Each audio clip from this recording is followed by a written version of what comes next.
Hey,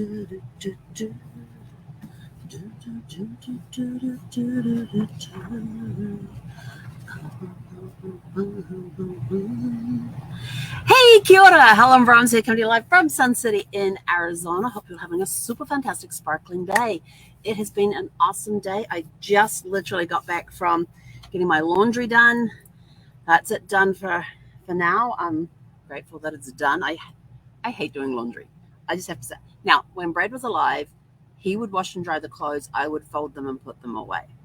That part I don't mind because I can sit, I can watch a movie while folding clothes. But yeah, he liked he wanted to help, so he did the washing and the drying of the laundry. He'd bring it to me. I'd put a movie on, sit there, fold all the clothes, and go put them all away. Now I have to do it all. So I don't do it as much as I probably should. I do it like every 4 to 5 weeks, I think it is. Something like that. Anyway, so today yesterday we talked about far and wide, traveling far and wide, looking at international destinations to go to, writing down on your list, on your travel wish list, where it is you want to go in the world. So outside of whatever country it is that you live in. So now it's sort of like, okay, let's bring it a little closer to home and go near and far. So near and far being close to home, what places do you want to go and see?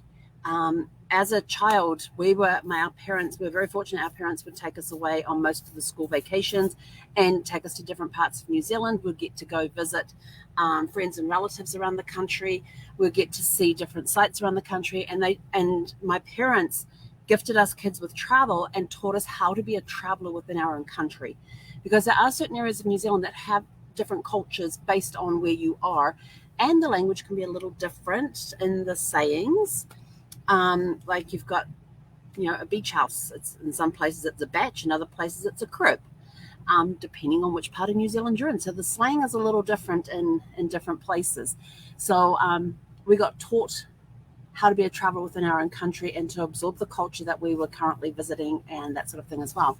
So here in the US, one of my goals is to visit all 50 states, and we've got Hawaii crossed off, although because I know I'm not going to get Sparkles over there. So Sparkles is only going to get to visit 49 states. And I can't remember how many I have on my map down there. I actually have an outlined map on the door of the RV, and as I visit different states, I get to place the stickers on those states to fill it all in. But I have rules for those stickers. And you can get these outlines on Amazon. They're pretty easy to find. But these, in most RVs, when you're driving around, you'll see RVs with them on the side. Some of them have them on their slide. So when their slides are out, you get to see them there. Some of the fifth wheels will have them. You've got the piece that hitches onto the back of the pickup. And then there's a slope piece behind. Some people have it there. But people put them on different areas of their RVs when they're traveling around if they want to cross off the different states. Now, everybody has their own rules on how they justify putting a sticker on there. My rules are very simple. I have to stay in a state a minimum of 2 nights and leave the campground and go visit something local. Because there's times that when we're first driving around with my parents, when we did that big road trip back in 2019, there was a lot of times we're staying overnight in one place and then moving on the next day. And that was a lot of work, especially if you were doing a day. It was very, very tiring because I was not used to driving anything this big for that long. So it was me adapting to driving a bigger vehicle. It was adapting to taking longer times to get there. So after that, I decided, right, I am not going to do an overnight stay again. Unless I have no option to do a single night stay. All my overnight stays are going to be a minimum of 2 nights. That day in between can be rest and recuperation, just a day of sitting and writing, a day of sitting and reading, maybe catching up on some work, whatever it entails. But if I leave the campground and go visit a local site or go do something local, not shopping, I'm talking about going and visiting a site, visiting something local, like it could be some sort of monument or something. It could be some attraction that they had, some tourist attraction. It could be an off the beaten path attraction. It could be going and doing a hiking trail. I have left the campground and gone and done something travel slash tourist slash travel-ish. Does that make sense? Okay. Then I get to put the sticker on the state. So when you're looking at my map, there's a couple of blanks. Like it goes across the bottom fine, but then there's a couple of blanks, and it's all like, why is there a blank for Louisiana and what's the other one? Alabama, I think. Yeah, because we drove across the 10 to get to Florida in 2020, and in El Paso, we had an amazing day out. I'd already been to Arizona because California, I was there for a while, so that one got taken off as well. I was in Arizona. Do I have New Mexico on there? I can't quite see. No, New Mexico we drove through, so we didn't get to put anything on New Mexico. Then we got Texas, and in Texas, I tell you that it was a great time because there were different places that we stayed in Texas. That Zephy and I stayed along the 10. We got to El Paso, and I had a friend who I'd met through a business opportunity that we were both involved in. And so she came and picked me up. She brought her twin girls, and we had a blast. She took me around El Paso for the day, and we went and saw dinosaur tracks, which were absolutely amazing.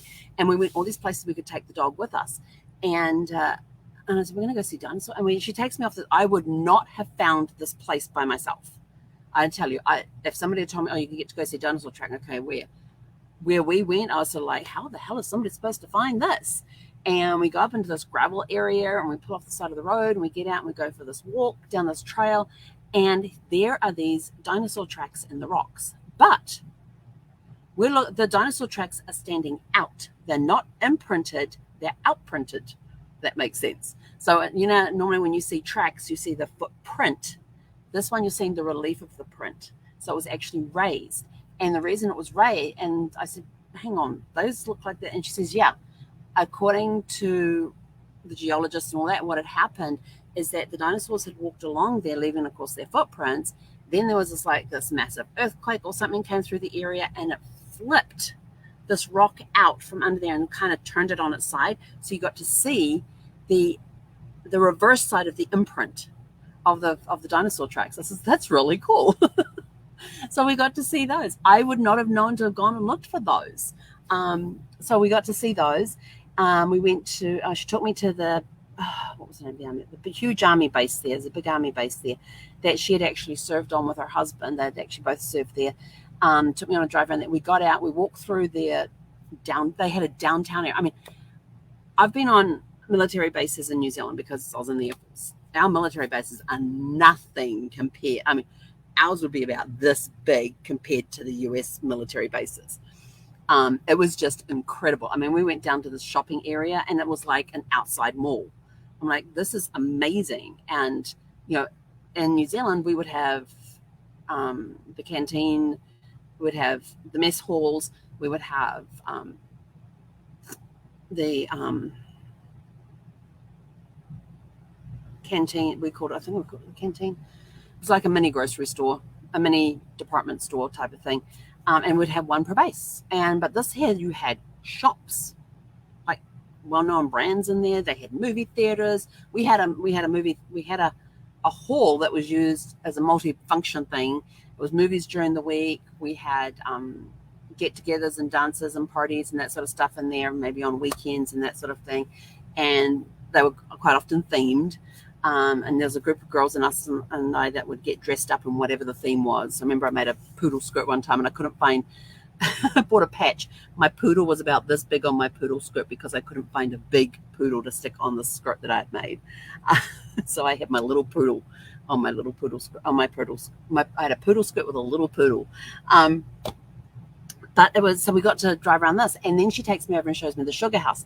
Again, something I didn't know existed. And it was this house this guy had decorated for his wife.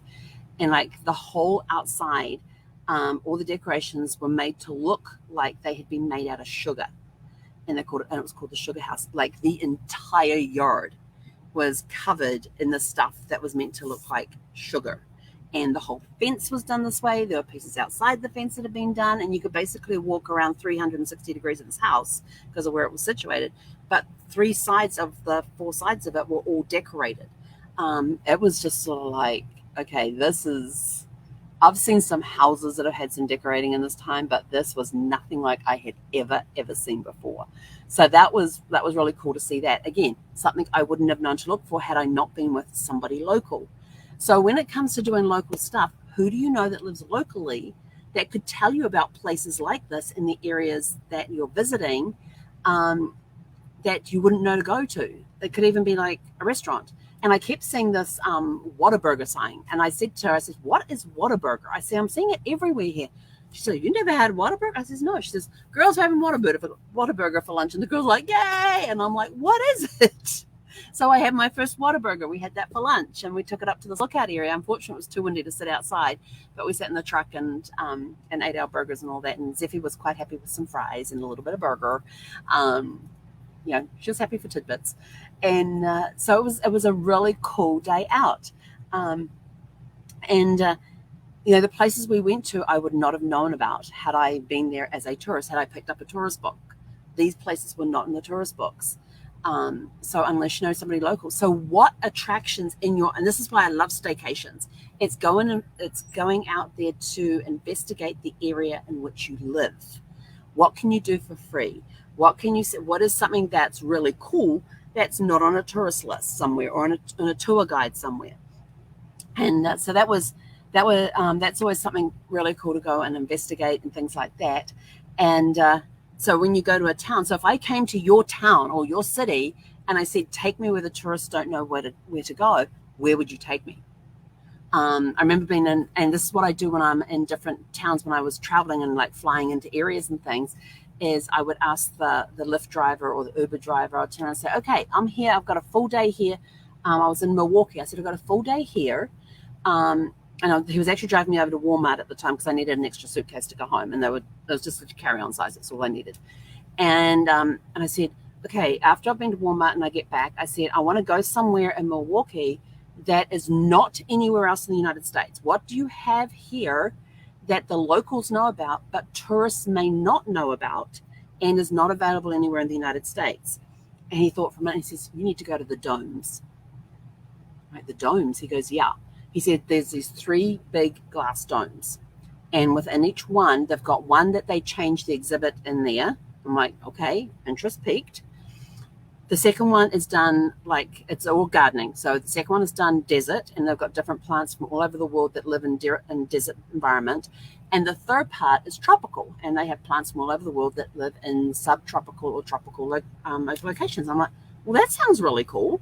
And so he says, yeah. And I said, where do I find it and all that? So I got another Lyft driver back from Walmart to the hotel, and I asked him the same question. And he's like, I don't know of anything.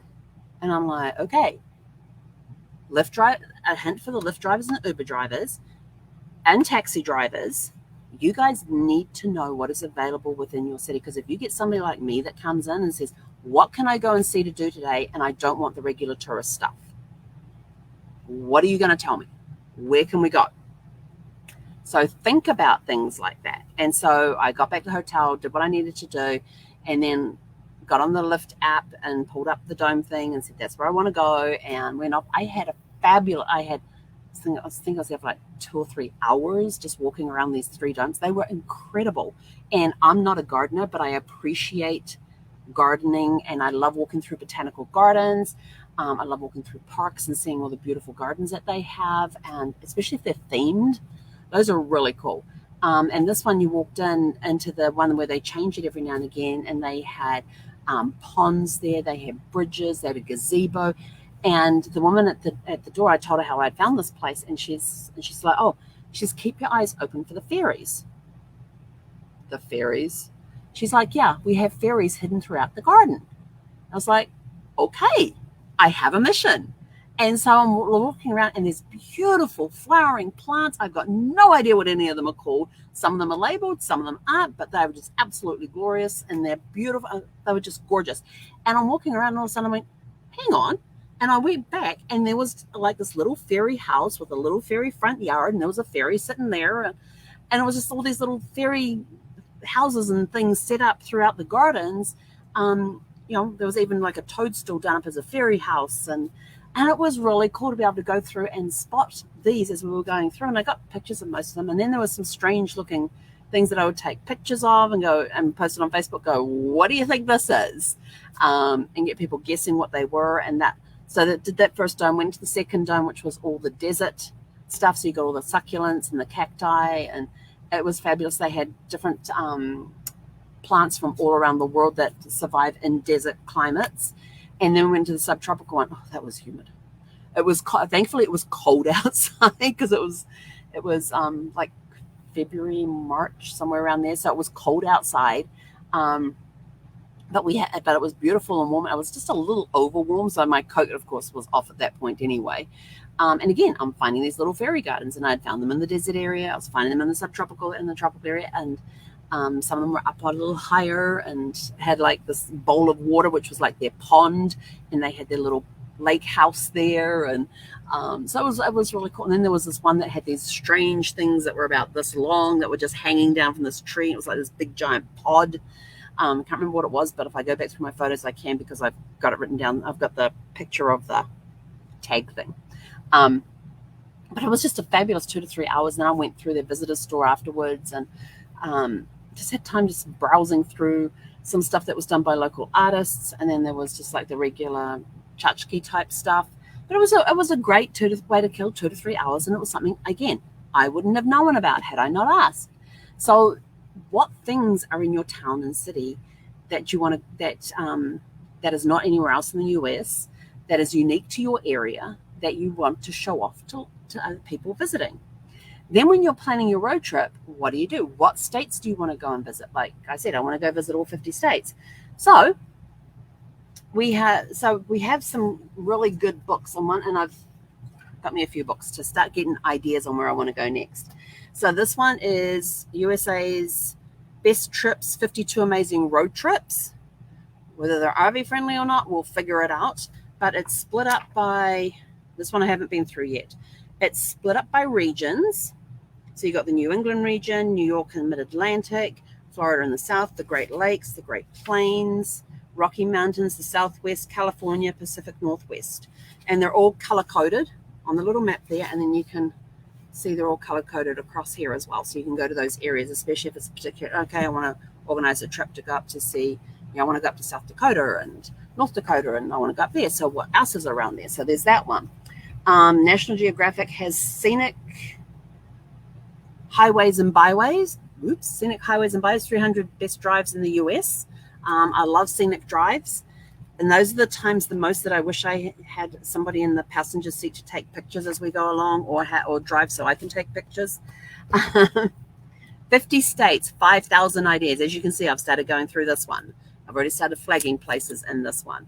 But this is really cool because it's, how was this one split up? I should go back to the other one and tell you how that was split up.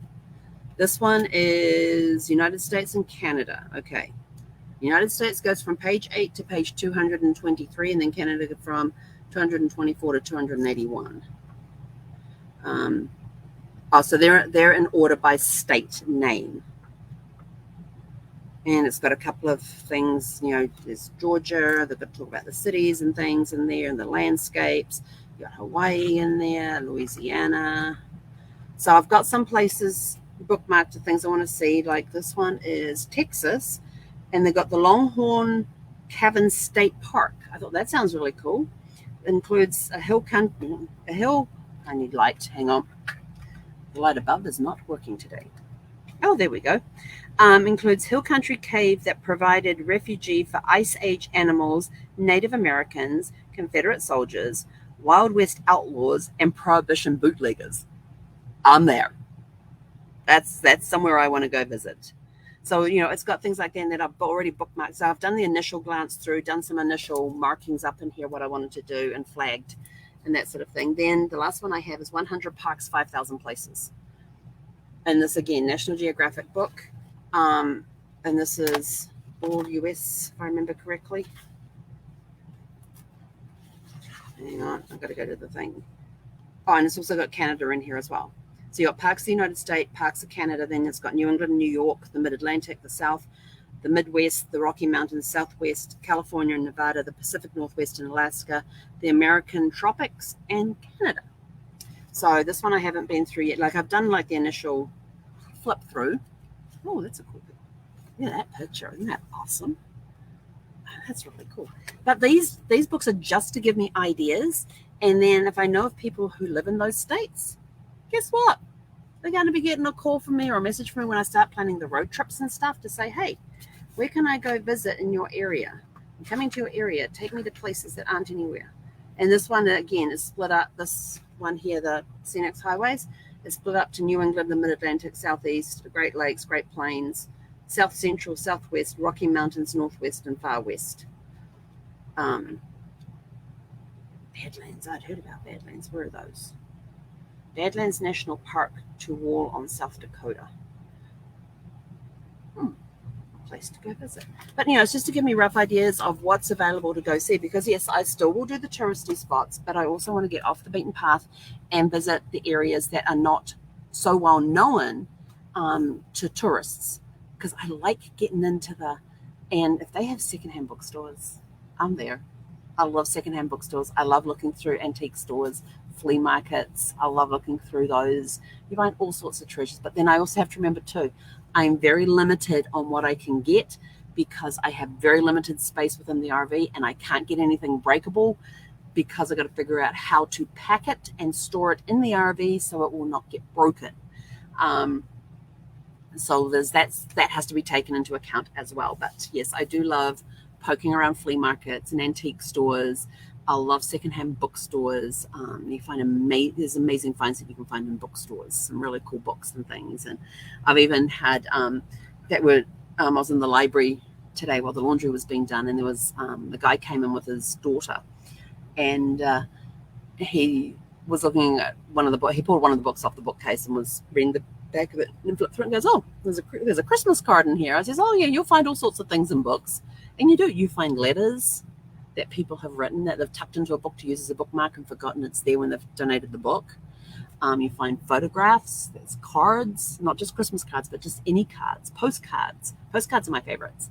I love postcards. What I used to collect when I was traveling, when Brad and I traveled, what I used to collect was fridge magnets and postcards. And I tried to go for the postcards that didn't have the name of the state or the town splashed across the front. I wanted just the photographs. John is putting their money. Yes, I haven't found any money, but I've heard of money being found in books. I haven't found any in any of the books yet.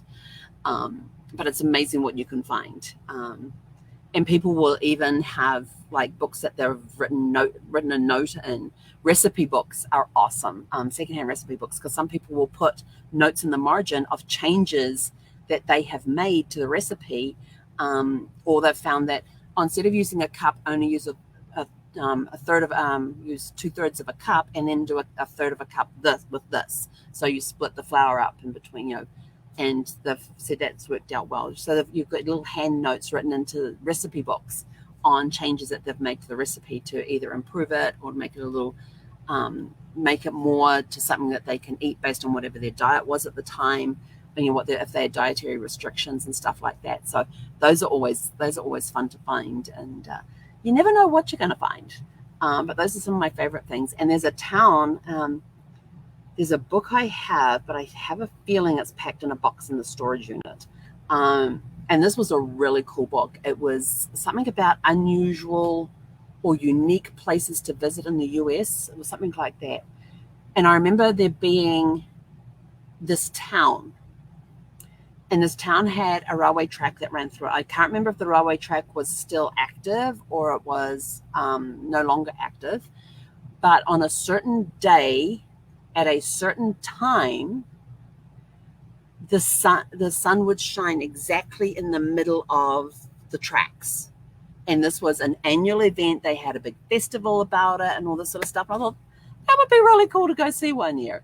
I can't remember what the name of that book was, but it was like unusual, something about unique or unusual things to see in the United States.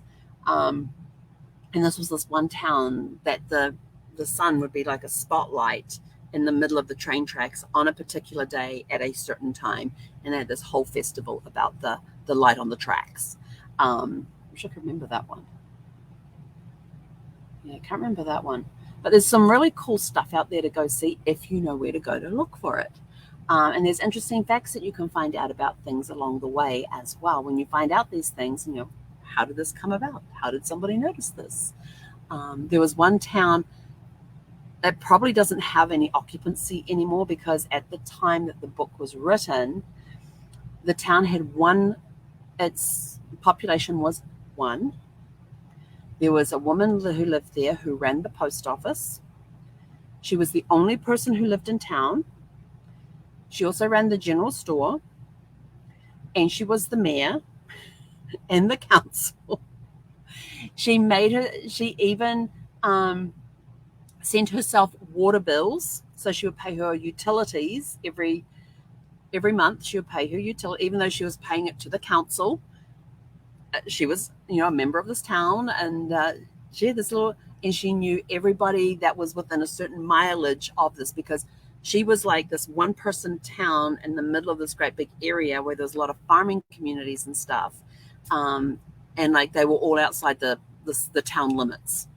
And so she was the one sole person in that town. But when I saw the article about this place, she was like in her 70s or 80s, and this was a few years ago. So I don't know if she's still around, if she's still the mayor of her little town, if she's still the only occupant there. But yeah, she did it all, even paying her own water bills and electrical bills. She made sure she paid everything on time, and if she was late, she even charged herself interest. There was this great article in this book in the magazine about this, and I thought that is so cool. But I thought it must get really lonely. But apparently she gets a lot of people coming in because of the local farming community. So she gets to see people every day. She's just the only person that lives in the town. I thought that is so cool. So what places do you have around you that is that's different, that's unique, that tourists may not know about, that people like me who are travelers who want to see something different, something that you won't see anywhere else, can come and see. So let us know in the comments below some of the things, and you don't have to be here in the US. You could be any country that you live in. What is something that is not something that tourists typically go and see, but travelers would absolutely love? I remember our definition between a tourist and a traveler is the tourist just goes to see the touristy stuff, and they're not interested in immersion in the culture. They're there. They want their McDonald's, they want their Starbucks. And the tourists stick out a mile. They have the cameras around their neck. They're always taking pictures and photographs and always taking that stuff. And they're doing the things like, the Leaning Tower of Pisa, holding the building up, or putting their finger on top of the Eiffel Tower and that sort of thing, which is fine. But those are the pictures that you tend to see the most of when you want to see their holiday pic. What was your vacation pictures? Show me some of your vacation pictures. And it's all the tourist attractions that they go to. And then the traveler is the one who wants to get off the beaten path. They don't want to stand out as a tourist. They want to immerse themselves in the culture. They want to the tourist will do 27 countries in 7 days. A traveler will do 3 to 4 countries in 27 days. So they want a little more immersion. So, those are the differences between the two. So if you had a traveler coming to your town, where would you take them? And some of the best people to ask about different things to see and do, and we have done this, we've found this many, many times in our travels around. Brad's dream one time was when we went to Philadelphia, is that he wanted to have a Philly cheesesteak in Philadelphia. And we're like, okay. And so we happened to be staying at a courtyard that was downtown on the town square, and it was only a few, like 3 or 4 blocks to the to Liberty Bell and Independence Hall. And so he goes to the doorman. He says, okay, he says, I want a Philly cheesesteak, but I want to go where the locals go. I don't want to go where you send the tourists. I want a hole-in-the-wall place that's really, really good that the tourists would not be seen dead in. And so he's like, oh, you want to go to, and told us the place, told us exactly how to get there. We get there. This place is packed. They've got stools along the counter. There's a counter behind with stools on it. It's packed. They're making Philly cheesesteaks up their arms. They've got the buns open up their arms. They're slapping the meat in and the onions and the cheese. And, it's all going into these buns. And then they're like, ding, ding, ding, ding, dishing them out. It was fabulous. The food was incredible.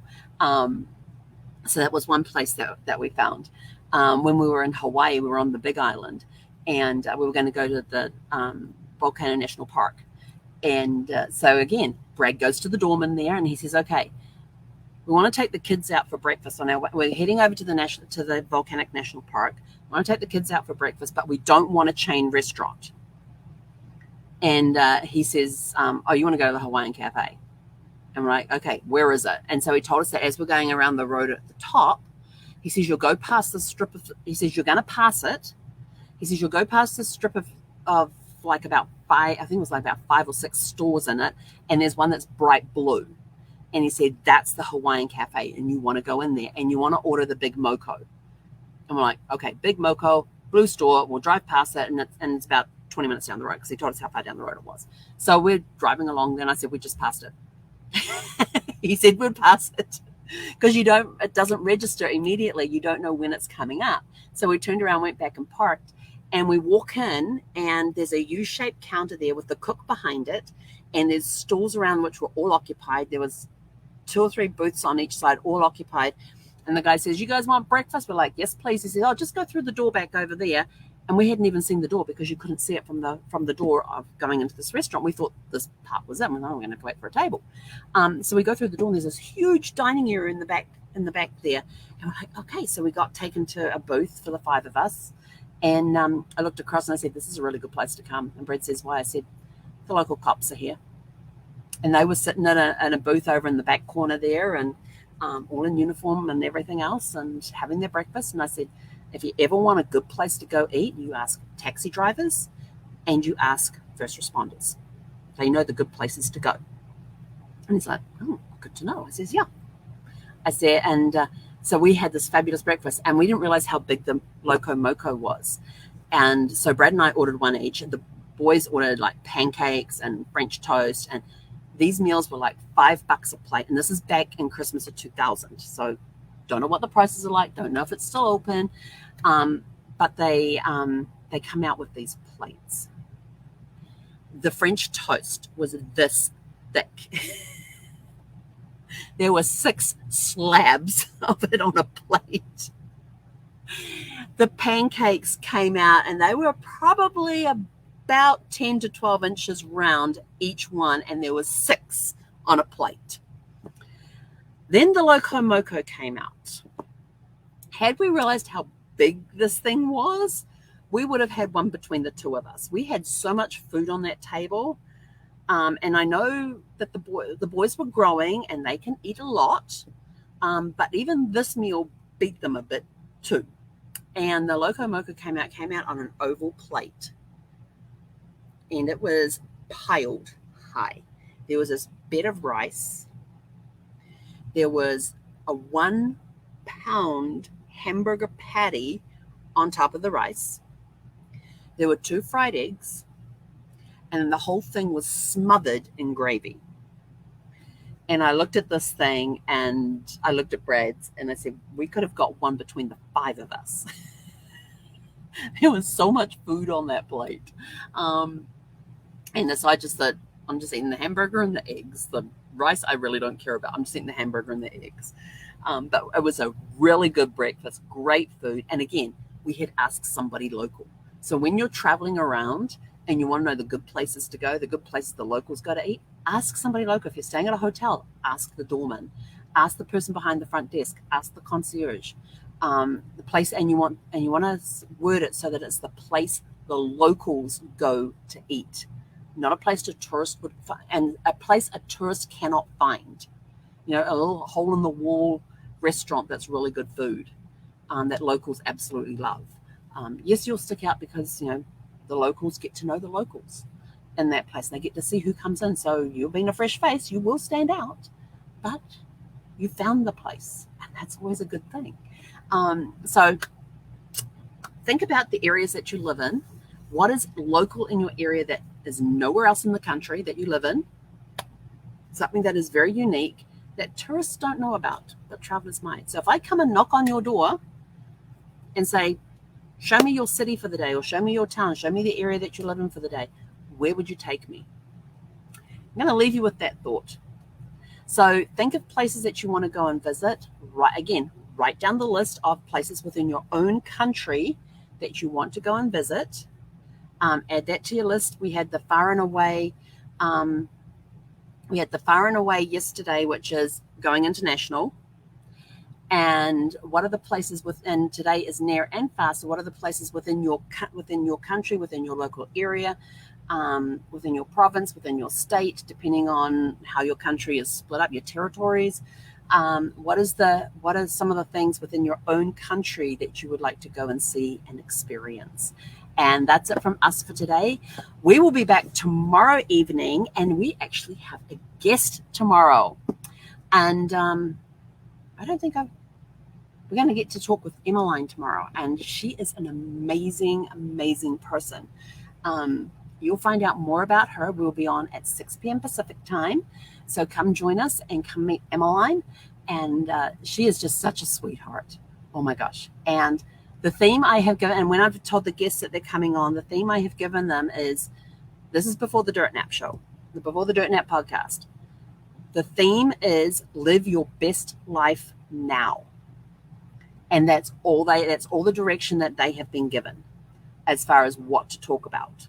So they're going to look at what it is that they do, or it could be something that they have experienced. I know we've got a guest coming up who has a business, but she's not going to talk about the business. She's going to talk about the time that she lived overseas, that she lived internationally. And I'm like, yes, that would be perfect, because we have people there's people out there who would love to go live in another country and work remotely from that country. You can do that. I have several people that I have had connections with in the last 2 or 3 months, and they've all been overseas. There was one in Roatan, there was a couple in Mexico, that all live remotely and all run their businesses from there, but that's not the only countries that they've lived in. So there's people that are actually like putting themselves in a country for 3 to 6 months to a year, and then they pack up and they move somewhere else. And while they're in that country, they'll spend time touring around that country on their off days. And then when they've done with that country, they'll pack up and move to a different country and do the same setup, work remotely, spend the time visiting the local area, the country that they're in, exploring it and that sort of thing, and then packing up and moving to the next country. So there are people out there that live that lifestyle, and we're going to be bringing some of those people to you here on Before the Dirt Nap podcast. So tomorrow we're going to get to meet with Emmeline, and she's such a sweetheart. Oh my gosh. She is you think I'm full of energy and sparkle? Wait till you meet Emmeline. So that's tomorrow night at 6 p.m. Pacific. Come tune in. We'll be live here on the YouTube channel, live on my Facebook page. So come join us and have a super fantastic sparkling evening, and we'll see you guys tomorrow. Hei konara.